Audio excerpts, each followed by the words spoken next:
안녕하세요. 저는 30대 후반의 사연 많은 미혼모입니다. 어떻게 시작해야 할지 모르겠어서 천천히 제 이야기를 들려드릴게요. 어린 시절 부모님 이혼으로 줄곧 엄마와 함께 살았었죠. 저는 부모님이 이혼하신다는 게 너무 싫었습니다. 어린 마음에 아빠도 엄마도 모두 좋았으니 말이죠. 그러나 시간이 지날수록 부모님께서 언성을 높여 싸우는 일을 자주 목격해야 했고, 그럴 때마다 엄마가 너무 고통스러워하는 게 보였어요. 어느 날은 학교 끝나고 집에 왔는데 엄마가 안방 구석에 쭈그리고 앉아 엉엉 울고 계셨습니다. 너무 작고 여린 엄마가 다 무너져서 울던 그 모습은 몇십 년이 지난 지금도 생생하게 기억이 나네요. 어린 나이에 저는 엄마가 살려면 아빠와 이혼하는 게 맞다는 걸 느꼈고 이미 받아들였습니다. 엄마와 단둘이 살게 되었지만 행복하지 않았습니다. 아빠와 이혼한 후 엄마의 건강은 급속도로 안 좋아지셨죠.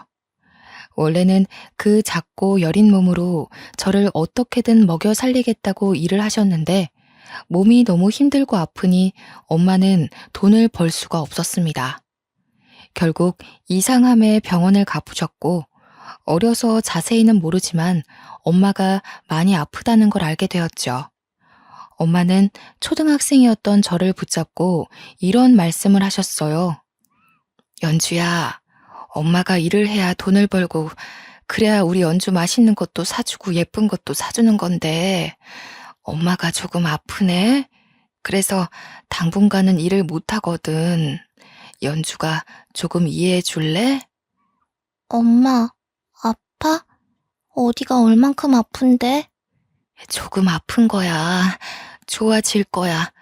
엄마가 지금은 돈이 별로 없어서 예쁜 거 많이 못 사줄 것 같은데 괜찮아? 응, 알겠어. 근데 엄마 많이 아픈 거 아니지? 그럼 엄마 괜찮아. 걱정하지 마.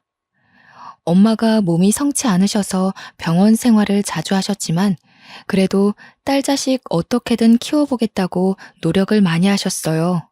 그래서 그런지 제가 중학생이 된 후 엄마의 몸 상태는 급격하게 나빠지셨고 정말 걷잡을 수 없는 수준이 되었습니다. 이대로 엄마가 제 곁을 떠날까 너무 무서웠어요. 말할 힘도 없으셨으면서 늘 제게 애써 미소를 지으며 괜찮다는 말만 반복하셨던 엄마의 모습이 마지막이었죠. 고작 제 나이 14살에 엄마께서 지병을 앓다 돌아가셨습니다. 저희 엄마도 참 외로운 사람이었던 게 아빠와 반대하는 결혼을 하시면서 가족들과 모두 연을 끊고 사셨어요. 그렇다 보니 엄마가 돌아가신 후 혼자가 된 저를 찾아오는 친인척은 아무도 없었고, 심지어 아빠도 저를 찾아오지 않으셨죠. 저는 자연스레 보육원에 들어가서 살게 되었습니다. 너무 낯설었고 무서웠어요. 전 이곳 생활에서 가장 힘들었던 게 마음을 주고 함께하던 동생들이 하루아침에 어디론가 입양을 가버려 아픈 이별을 자꾸만 해야 한다는 것이었죠. 어떤 이별이든 아프고 힘들지만 마음 둘 곳 없는 제가 유일하게 마음을 주는 동생들이 그렇게 하나둘 떠나니 참 힘들었습니다. 저는 나이가 있다 보니까 입양의 기회는 당연히 없었고 꿈도 꾸지 않은 채 그곳에서 외롭게 살았어요. 한참 어린 동생들과 지내며 나름 또 다른 형태의 가족을 만들며 지냈죠. 제게 부모님은 없지만 많은 동생들은 있었으니까요. 마음 둘 곳이 없어서 참 외롭고 쓸쓸했고 또래 친구들을 보면 늘 부러웠어요. 부모님이 다 있는 집에서 가족들과 함께 오순도순 사는 모습이 그렇게 부러웠죠. 제가 두 번 다시는 할 수 없는 일이라고 생각해서 더 부러움을 느꼈습니다. 학교를 다니다 보니 가족에 대한 그리움이 굉장히 커졌어요. 가족 여부를 왜 그렇게 물어보는 건지 저 같은 고아는 주눅이 안 들래야 안 들 수 없는 환경이었습니다. 그뿐 아니라 사소한 친구들과의 대화 속에서도 늘 아무 말도 못하고 있었죠. 얘들아, 이거 가방 어때? 내가 완전 갖고 싶던 건데 아빠가 사줬다. 완전 잘 어울려. 부럽다. 우리 아빠는 생일 아니면 선물 안 주는데. 연주 너희 아빠는?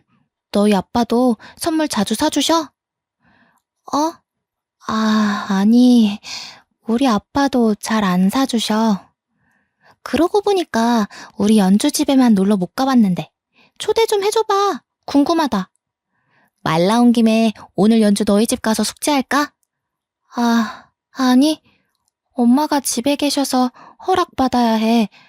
그리고 집에 친구들 오는 거 별로 안 좋아하셔서 좀 힘들 것 같아. 미안해. 원래 거짓말을 잘 안 하는 성격이었는데 저도 모르게 어느 순간부터 내내 거짓말을 하고 있더라고요. 감출 게 점점 많아지고 숨기고 싶은 게 많아지니까 자꾸만 거짓말을 했죠. 친구들에게 보육원에서 살고 있다는 말을 하고 싶지도 않았고 구구절절 어떻게 고아가 된 건지 설명하고 싶지도 않았습니다. 그렇게 거짓말을 한번 시작하니까 걸리면 안 된다는 강박에 저는 꽤 철저하게 친구들을 속였어요. 그렇다 보니 깊게 마음을 두는 친구도 없었고 친하게 지내는 친구도 없었습니다. 뭔가 친구들이 저를 두고 뒷말을 하는 것도 느껴졌거든요. 아무래도 이상하긴 했겠죠. 매번 뭔가 속이는 느낌이 들었을 테고 불안해하는 제 모습을 어린 친구들도 느꼈을 겁니다. 상황이 이렇다 보니 학교 생활도 엉망이었고 저는 그 어디에서도 마음 편히 웃고 떠들 수 있는 곳이 없었어요. 보육원에서 나름의 보살핌을 받다 보니 어느새 시간이 훌쩍 지나버렸고 저는 성인이 되었습니다. 성인이 된 후 저는 보육원에서 나가 홀로서기를 해야 했어요.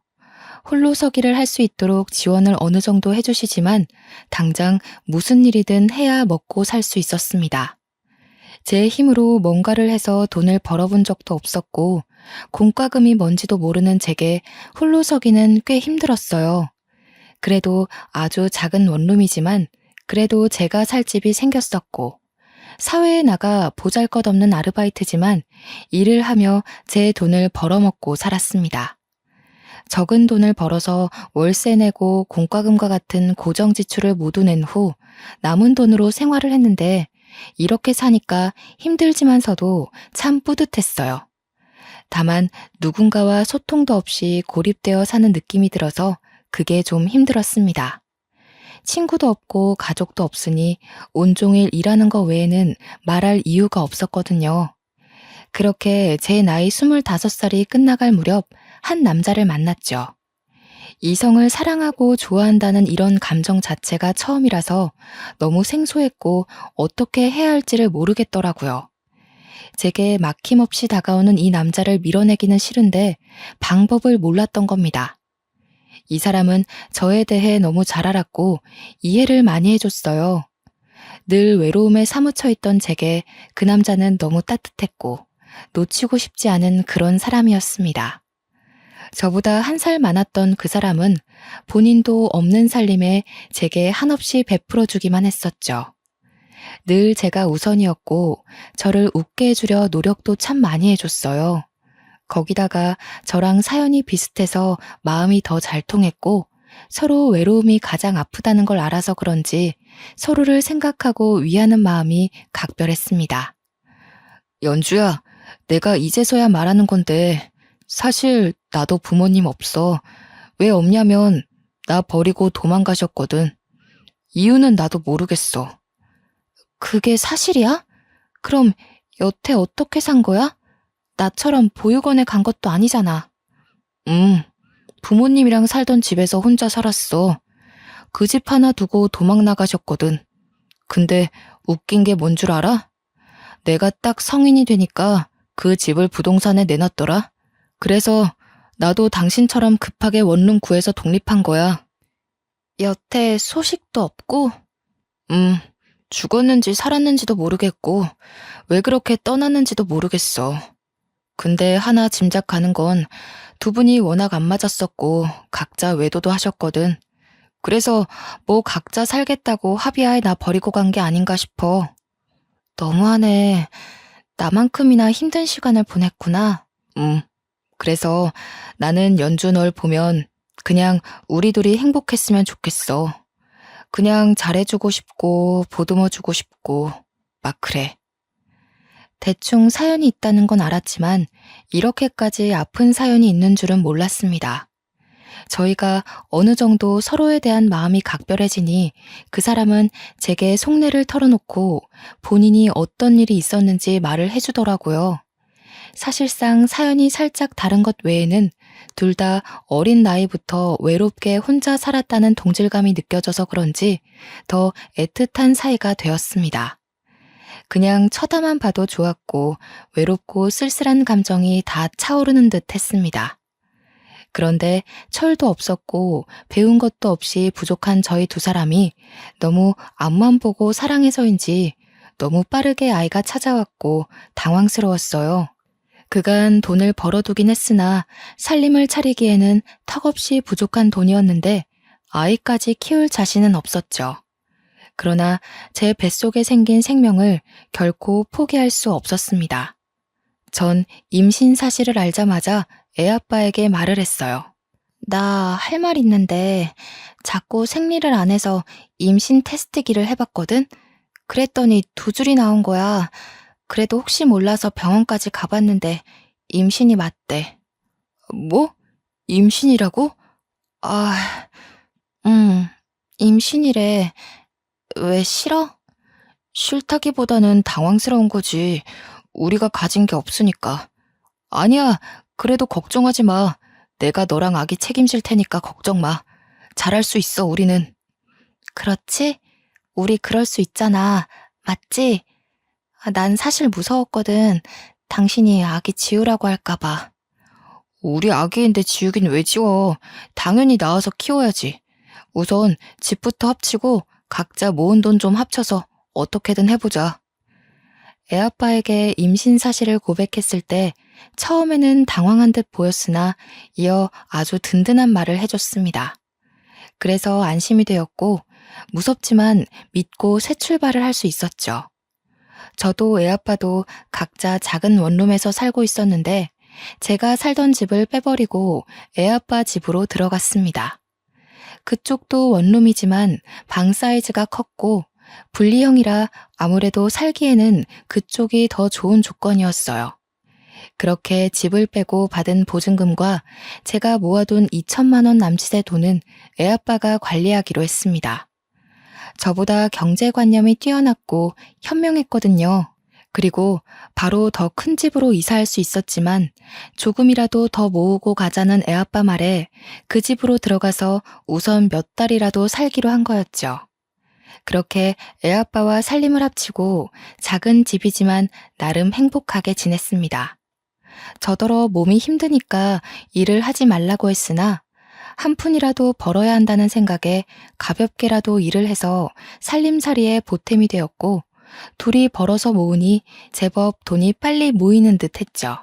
당장은 너무 없는 살림이고 부족한 게 많지만 애아빠도 저도 뚝심이 있고 악바리 근성이 있기 때문에 뱃속에 아이 하나 굶기지 않고 잘 살 자신이 있었습니다. 그런데 이 행복은 너무 빨리 끝나버렸어요. 27주쯤 되었을 때부터 애아빠가 변하기 시작했습니다. 일도 잘하지 않고 매일 밤 친구들과 어울려 술을 마셨고 그 술자리에는 모르는 여성들도 있었죠. 처음 한두 번은 말로 잘 타이르고 그러지 말라고 했으나 빈도수가 늘어나더니 결국 언성을 높여 싸우는 날들이 많아졌습니다. 당신 정말 왜 그러냐고. 곧 있으면 우리 꼼꼼히 태어날 건데 갑자기 이렇게 철없이 굴면 어떡해? 임신한 나도 일을 하고 있는데 당신이 일도 안 하고 술 마시면서 놀 때야? 아씨 짜증나게. 너는 왜 나만 보면 떽떽거리고 잔소리를 하냐? 네가 엄마야? 네가 무슨 자격으로 이래라 저래라 훈계질이야 열받게. 나도 사람인데 힘들지 않겠어? 당신 힘든 거 내가 몰라? 노는 것도 좋고 다 좋다고. 근데 일은 해야 할 거 아냐. 일도 안 하고 하루 종일 퍼질러 자다가 밤만 되면 술 마시러 나가는데 이걸 내가 어떻게 이해해 주길 바라는 건데?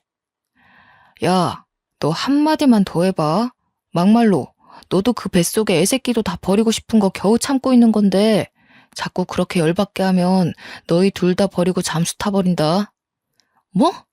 당신 미쳤어? 어떻게 그런 말을 해? 됐어. 나도 다 필요 없으니까 내 돈 내놔. 당신 불안해서 돈 못 맡기겠으니까 내 돈 줘. 어쩌냐? 네 돈 하나도 없는데. 그거 내가 투자 좀 했는데 말아먹었거든. 우리 재산이 아마 영원일걸? 뭐? 당신 진짜 제정신이야? 어쩌려고 그래 대체? 왜 그러냐고. 당장 내일 모레면 꼼꼼히 태어날 건데 정말 왜 그러냐고. 애아빠는 점점 변하다 못해 저희 두 사람의 전 재산으로 돈놀이를 했습니다. 물론 결과는 처참하게 망했죠. 이렇게 싸우는 빈도수가 늘어나다 결국 애아빠는 만삭인 제게 손찌검까지 했고 제게 말도 없이 살던 집을 빼버렸습니다. 결국 만삭인 배를 부여잡고 간단한 옷까지만 챙겨서 그 집에서 나와야 했어요. 돈도 없고 오갈 곳도 없어 너무 막막하던 저는 길바닥에서 얼마나 울었는지 모르겠습니다. 저런 사람도 애아빠고 남편이라고 믿고 돈을 다 맡긴 제 스스로가 너무 한심하게 느껴졌죠. 이후 미혼모 쉼터에서 생활을 하게 되었고 애아빠의 소식을 찾아보려 했으나 얼마나 꽁꽁 숨었는지 찾을 수도 없었습니다.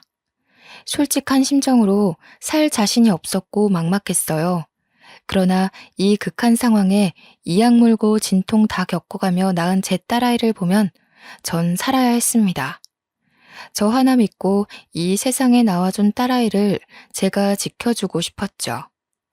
미혼모 쉼터에서 생활을 하며 간간히 일을 했고 모으기에는 턱없이 부족한 돈이었으나 아이와 어떻게 입에 풀칠은 하고 살았습니다. 고작 이런 엄마라서 너무 미안했어요. 해주고 싶은 것도 너무 많았고 저와는 다르게 부모 사랑 듬뿍 주며 아이를 키우고 싶었는데 아이와 살 집도 없어 미혼모 쉼터의 작은 방에서 아이와 둘이 사는 게 너무 속상했습니다. 그래도 다행이었던 건 옆방에 있던 미혼모 동생과 친해져서 서로를 배려해주기로 했어요. 저는 야간 시간에 일을 할 거라 그 시간대에 동생이 제 딸을 함께 봐주었고 반대로 오전에는 그 동생이 일을 해서 제가 아이를 함께 봐주었죠. 이렇게 서로 도와주지 않으면 결코 일을 할 수가 없는 상황들이라 공동 육아를 하며 돈을 벌었습니다.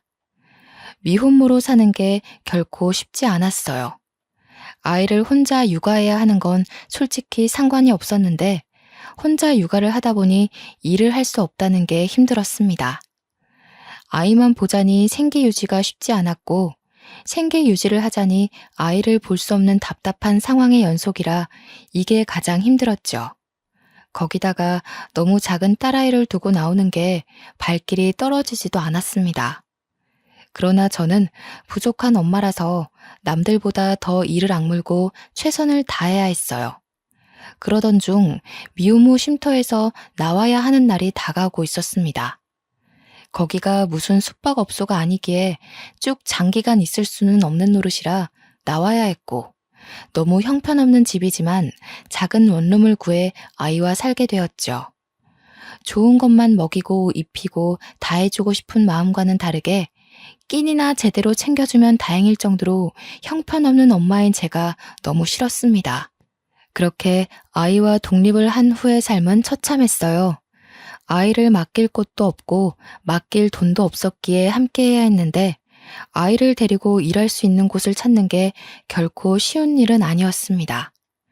유모차 하나 살 돈도 없는 형편이라 애를 안고 업고 다니며 이리저리 일자리를 구했으나 하나같이 돌아오는 말은 똑같았어요. 아기가 정말 순해서 울고 보채지도 않을 거예요. 그냥 같이만 있을 수 있게 해주시면 정말 열심히 할게요.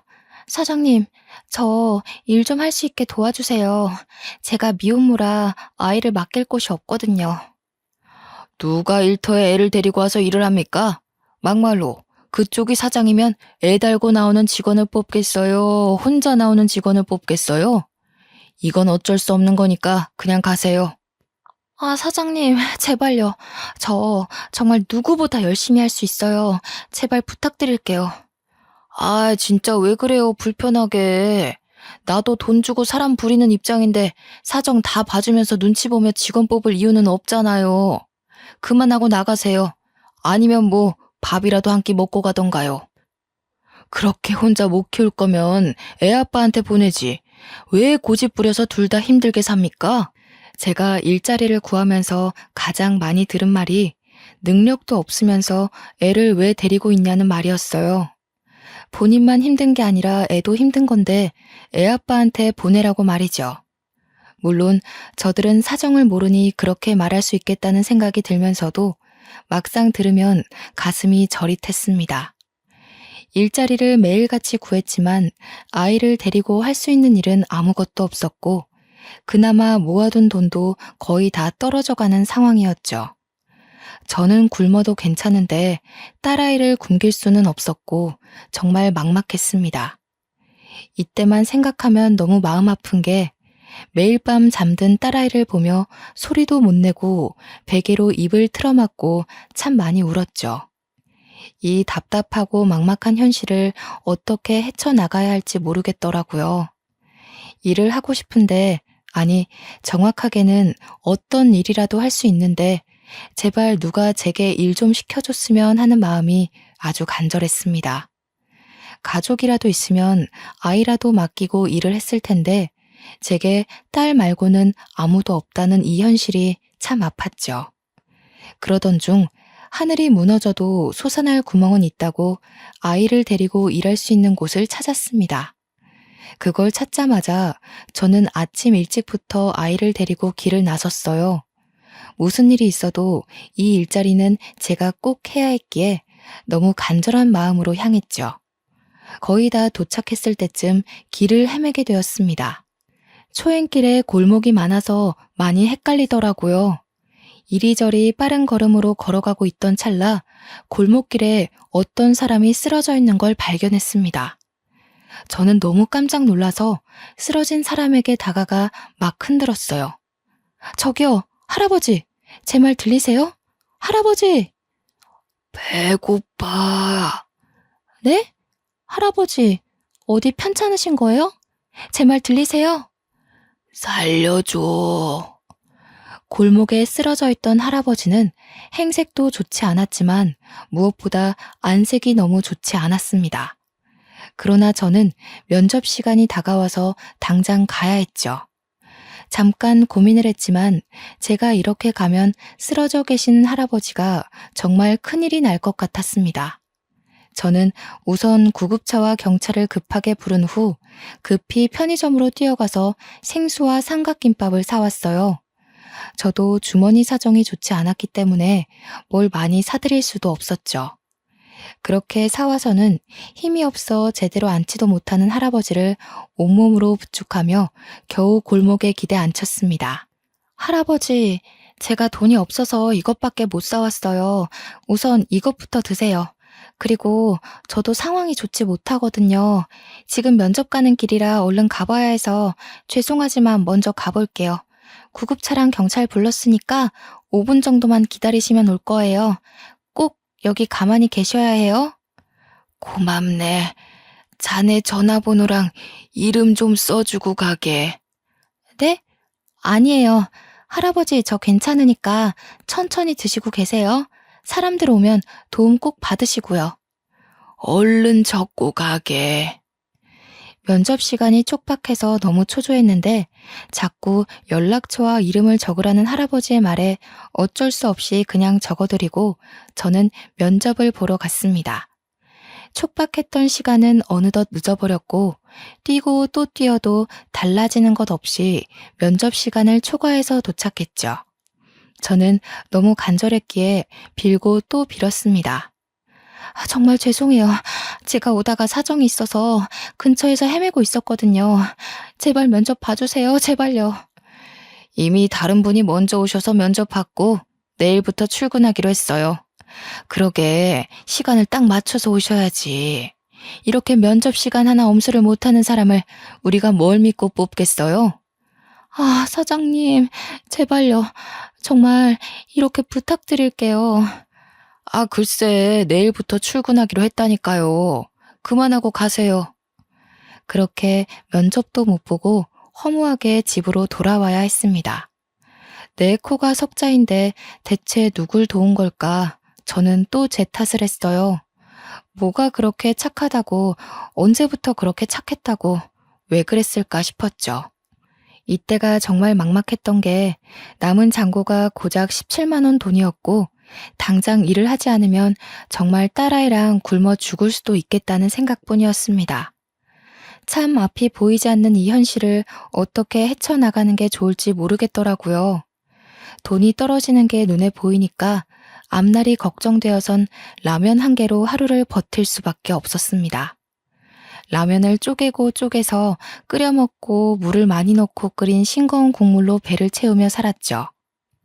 이 당시에 삶이 너무 막막하니까 잠든 애를 두고 야간에라도 나가서 일을 해볼까, 어떻게 할까 별 생각을 다 했어요.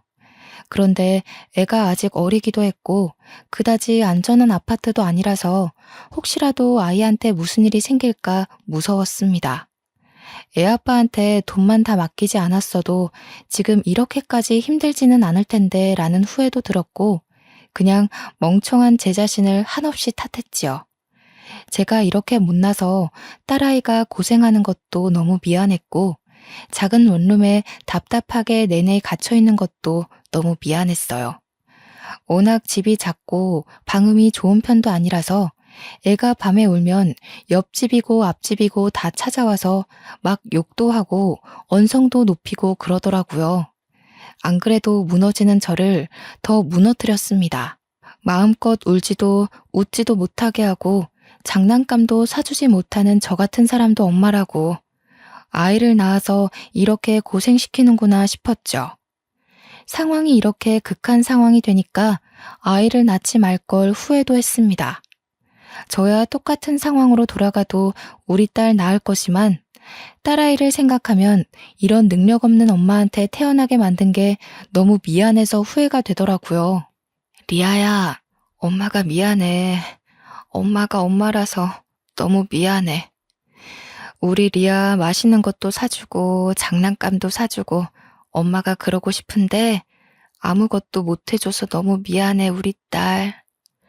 매일 이렇게 딸아이에게 사과를 하며 지냈고 이날도 여느 때처럼 울고 보채는 딸아이에게 죄스러운 마음에 미안하다며 다독이고 있었습니다. 그런데 아이와 집에 있는데 갑자기 누군가 찾아온 겁니다. 저희 모녀가 사는 이 집에 찾아올 사람이 아무도 없었기에 조금 무서웠죠. 가끔 찾아온다고 해봤자 아이 울음소리 시끄럽다고 찾아오는 옆집, 앞집 남자들이라 선뜻 문을 열어주기 힘들었습니다. 누구세요?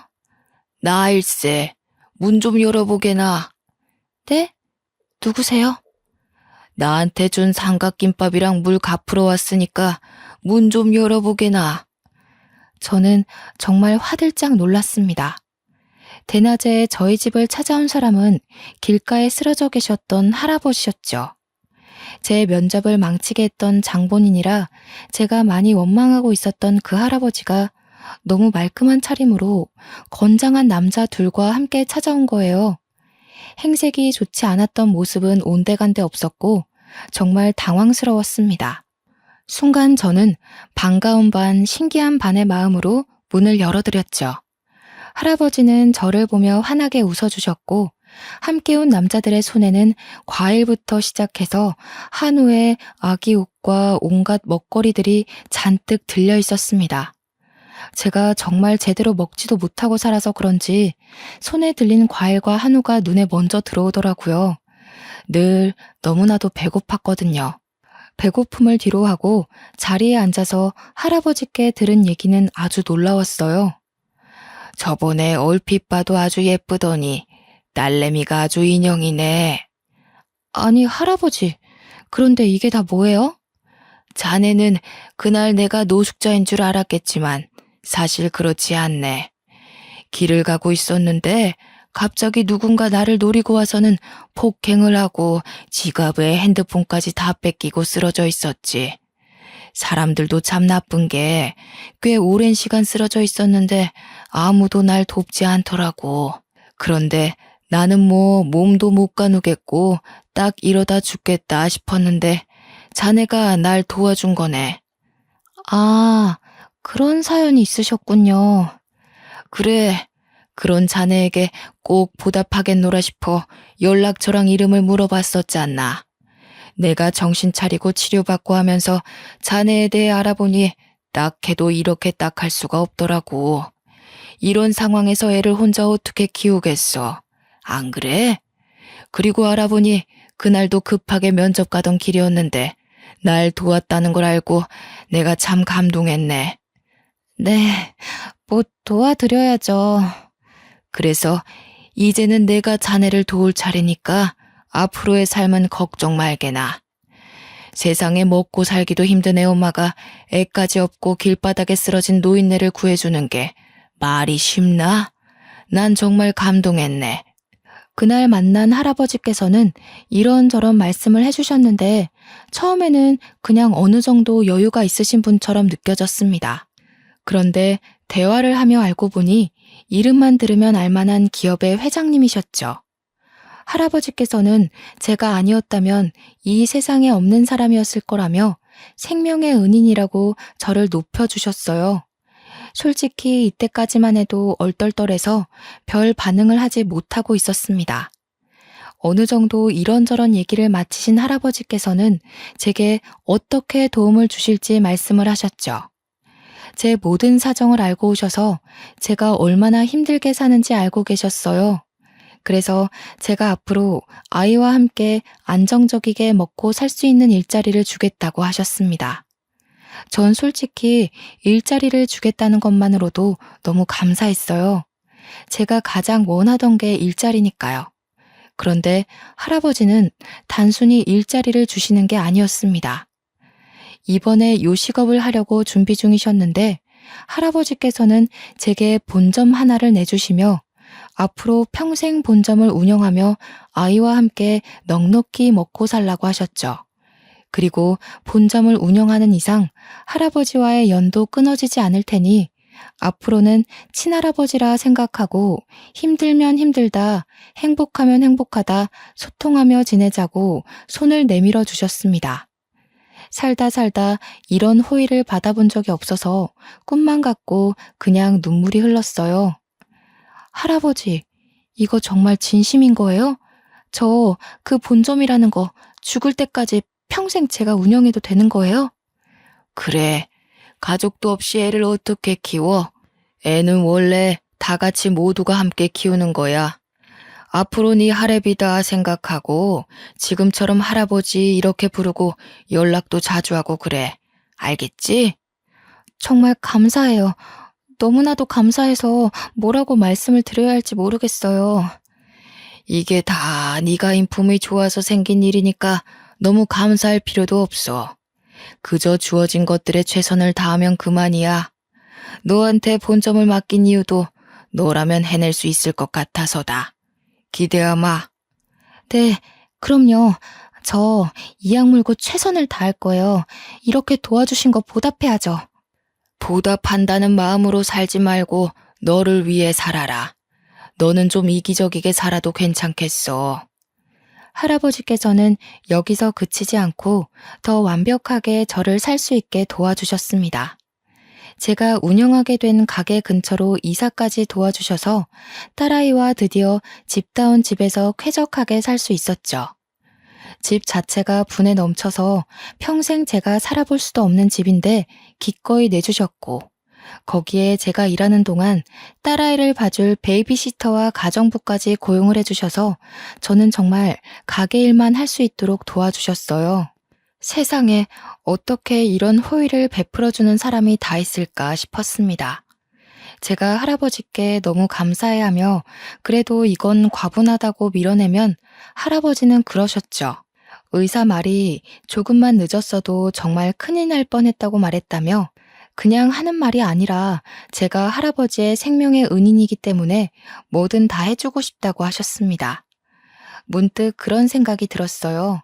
사실 저는 그때 면접을 못 보고 집에 돌아와서 내 코가 석자인데 뭔 짓을 한 건가 싶었고 이대로 굶어 죽겠구나 싶어서 엄청 후회를 했었죠.